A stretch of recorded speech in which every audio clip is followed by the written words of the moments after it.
शिव महापुराण में कही जाती है, एक एक शब्द शिव महापुराण में कहा जाता है, वो कहीं ना कहीं किसी न किसी पुराण में से, किसी स्थान में से, कोई कथा के माध्यम से लेकर फिर बोला जाता है।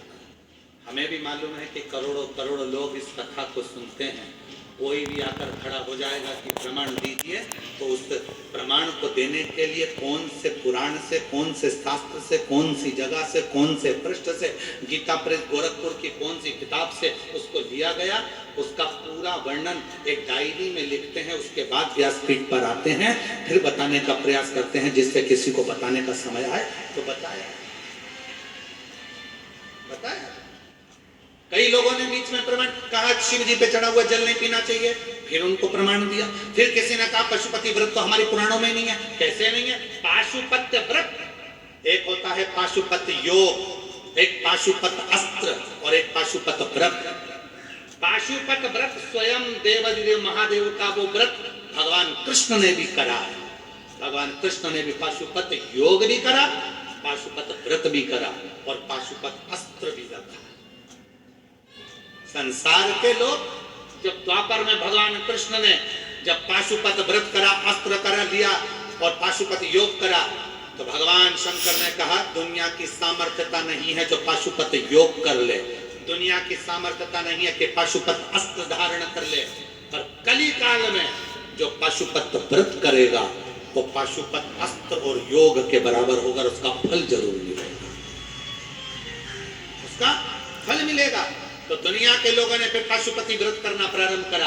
आज पूरी दुनिया के लोग पशुपति व्रत कर कर अपने मन की कामना 5 सोमवार कर कर फल प्राप्त कर रहे, वो पाशुपति व्रत है। फिर किसी ने कहा कनेर का फूल, फिर किसी ने कहा सफेद आंकड़े की जड़, एक एक चीज का वर्णन। और ये कथा आज कह रही है, भगवान शंकर की कथा कर रही है कि झाड़ू लगाने का भी फल है, पोछा लगाने का भी, मंदिर में सफाई करने का भी फल है।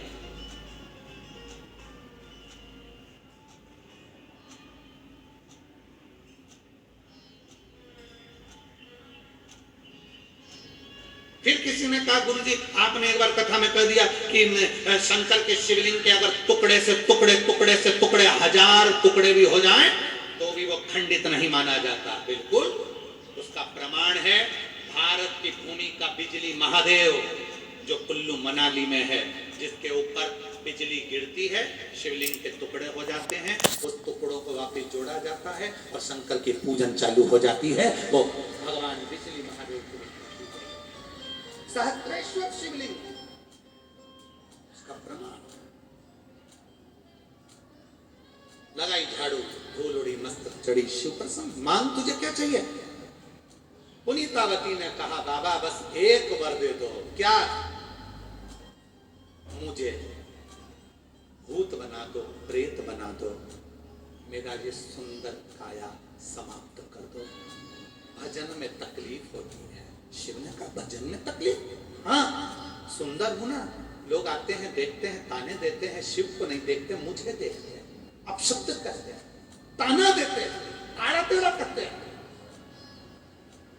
शिव महापुराण की कथा कहती है, पुनीतावती की कथा कहती है, शंकर ने कहा भले तूने मांगा मैं तुझे प्रेत जैसा, भूत जैसा रूप दे दूंगा, पर सुन पुनीतावती, अगर जिसने तुझे अपशब्द कहा है, कल से तुझे उसका प्रमाण दिखना प्रारंभ हो जाएगा। शिव महापुराण की कथा कहती है, कोई शंकर का भक्त, कोई शिव की आराधना करने वाला, शिव की साधना करने वाले को कभी अपशब्द मत कहो, ताना मत दो, गाली मत दो, आड़ा टेढ़ा मत करो, मत बोलो। तुम्हारा विश्वास हो तो तुम शिव की कथा सुनो, तुम्हारा विश्वास हो तो शिव को मानो, वरना ना शिव कथा करने वाले की निंदा करो, ना शंकर की निंदा करो, ना शिव पुराण की निंदा करो, वरना मरने से पहले एक बार तो परमात्मा भुगताता बहुत। सावधान, नहीं करना, नहीं लग रहा ना मन, कोई बात नहीं। शंकर में तुम्हारी कथा में मन नहीं है, कोई बात नहीं, पर शिव भक्त की भी निंदा मत करो, कथा की भी निंदा मत करो और शिव की भी निंदा मत करो, तो चिंता ना। रोने लगी पुनीतावती, शिव जी ने उसकी अस्थियों का कंकाल कर दिया। केवल चेहरे पर खाल थी, झुर्रियां पड़ी हुई थी, बाल खुले थे और शरीर कंकाल जैसा था। एक दिन पुनीतावती प्रसन्न भाव में मन में सोची, मैंने शिव की आराधना तो करी है, शंकर की साधना तो करी है, पर अब एक बार मेरे जीते जी मुझे कैलाश पर्वत पर शंकर की नट राजलीला का दर्शन करना है। चलिए पुनीतावती, चलिए।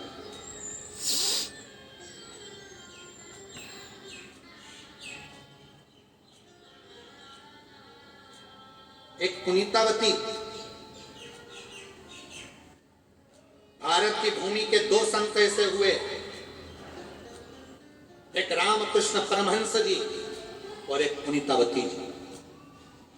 भारत की भूमि के वो दो संत ऐसे हुए, रामकृष्ण परमहंस जी जब वृंदावन दर्शन के लिए आए तो मथुरा के रेलवे स्टेशन पर पांव के बल नहीं उतरे, सिर के बल उतरे थे।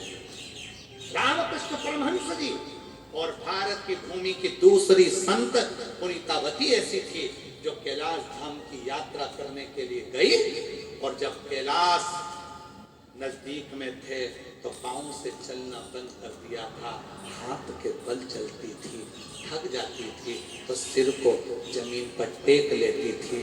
पर पूरी कैलाश यात्रा में पुनीतावती ने अपना पांव नहीं रखा, क्योंकि इस धरा पर मेरा शंकर कंकर के रूप में विराजमान है, ना जाने कब मिल जाएगा मुझे।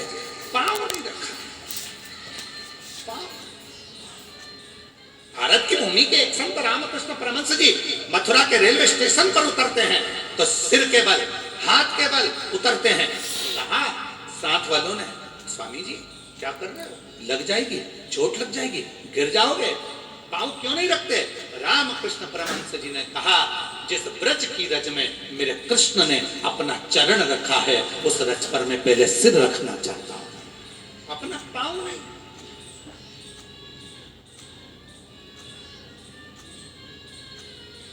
आए रामकृष्ण परमहंस जी को देखकर बहुत सारे संत साधु सन्यासी तपस्वी साधक उपासक आ गए। रामकृष्ण परमहंस जी से प्रश्न किया कि भगवान कृष्ण की बंसी में सब क्या है जो गोपियां आधी रात को दौड़ कर आ जाती है? उत्तर दीजिए रामकृष्ण परमहंस जी। भगवान कृष्ण की बंसी में सब क्या है जो गोपियां आधी रात को अपना परिवार छोड़ देती हैं, बच्चे छोड़ देती हैं, पति छोड़ देती हैं, घर छोड़ देती हैं और दौड़ दौड़ कर आ जाती हैं? भगवान की बंसी में सब क्या है? रामकृष्ण परमहंस जी ने कहा, सुबह ब्रह्म मुहूर्त में 4 बजे बताऊंगा, यमुना जी के घाट, यमुना जी के घाट पर ब्रह्म मुहूर्त में सुबह 4 बजे बताऊंगा। लोग आधी रात को यमुना जी के तट पर इकट्ठे हो गए, पूरा घाट भरा गया, कहीं जगह ना बची रत्ती भर। रामकृष्ण परमहंस जी सुबह 4 बजे आने वाले थे, आए नहीं। 5 बज गई, 6 बज गई, 7 बज गई, 8 बज गई, सुबह की 9 बज गई, 10 बज गई। तब रामकृष्ण परमहंस जी, लोगों ने पूछा, बाबा जी बताओ भगवान कृष्ण की बंसी में ऐसा क्या था जो गोपियां आधी रात को आकर खड़ी हो जाती थी कृष्ण के लिए? तब भगवान रामकृष्ण परमहंस जी ने कहा, वो तो मुझे भी नहीं मालूम कि भगवान की बंसी में ऐसा क्या था, पर उनकी बंसी में आज भी दम है, इसलिए तुम पूरी रात से यहाँ बैठे हुए हो, इंतजार कर रहे हो उस बंसी की बात को ध्यान करने के लिए। लोग हमसे पूछते हैं शिव महापुराण में ऐसा क्या है? हमने कहा एक बार पंडाल में आइए और शिव महापुराण के पंडाल में आकर बैठकर जमीन को नमन कर कर कथा को श्रवण कर कर जाइए, फिर मालूम पड़ेगा अगले पंडाल में